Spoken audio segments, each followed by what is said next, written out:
Allez, c'est parti, on va plonger ensemble au cœur d'une expérience de pensée, une idée qui vient carrément bousculer la structure même de notre univers.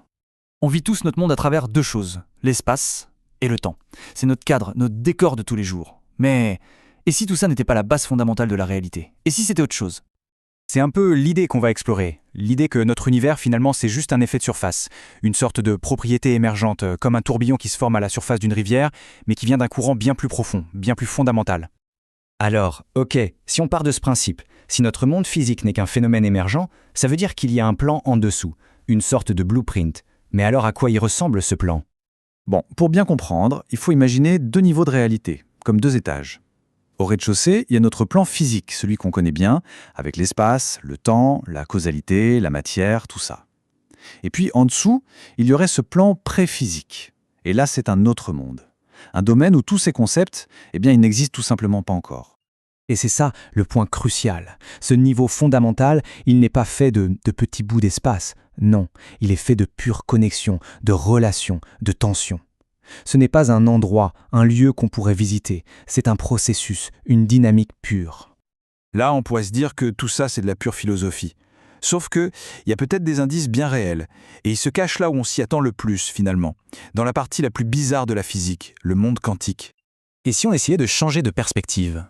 Si, au lieu de voir les phénomènes quantiques comme des bizarreries inexplicables, on les voyait comme des aperçus, des preuves directes de cette réalité plus profonde?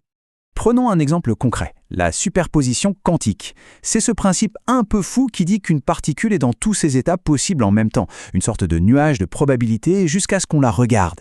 Mais et si c'était plus que ça? Cette citation, elle résume l'idée à la perfection. La superposition, ce serait en fait une trace de ce fameux plan pré-physique, là où toutes les possibilités coexistent encore. C'est seulement quand la particule interagit avec notre monde, c'est la décohérence, qu'un seul résultat est choisi, et que hop, la causalité telle qu'on la connaît se met en place. Et ça expliquerait aussi un autre grand mystère, l'intrication quantique, ces particules qui restent connectées instantanément, même à des années-lumière de distance. Pourquoi? Eh bien parce qu'à ce niveau plus profond, elles n'ont jamais, au grand jamais, été séparées. Elles sont toujours en interaction directe dans ce plan fondamental des corrélations. Ok, on a vu le monde quantique. Maintenant, changeons complètement d'échelle et allons voir les objets les plus extrêmes du cosmos pour voir si ça tient la route, les trous noirs. Parce que dans cette vision des choses, un trou noir, ce n'est pas juste un aspirateur cosmique. Non, c'est une sorte de fenêtre, un endroit où notre réalité émergente, notre univers, se fissure et se dissout, révélant ce qu'il y a en dessous, la structure fondamentale. La grande question c'est, que devient la matière une fois qu'elle a passé l'horizon d'un trou noir? Est-ce qu'elle reste de la matière? Des particules? Eh bien, de ce point de vue, la réponse est un non, mais alors un non catégorique. Une fois à l'intérieur, la matière telle qu'on la connaît, elle cesse tout simplement d'exister. Fini les particules. Elle se dissout pour devenir quelque chose de complètement différent, un état géométrique quantique. Pensez à un réseau d'informations incroyablement compressé. En fait, la matière retourne à son état le plus pur, le plus fondamental, un état de pure corrélation.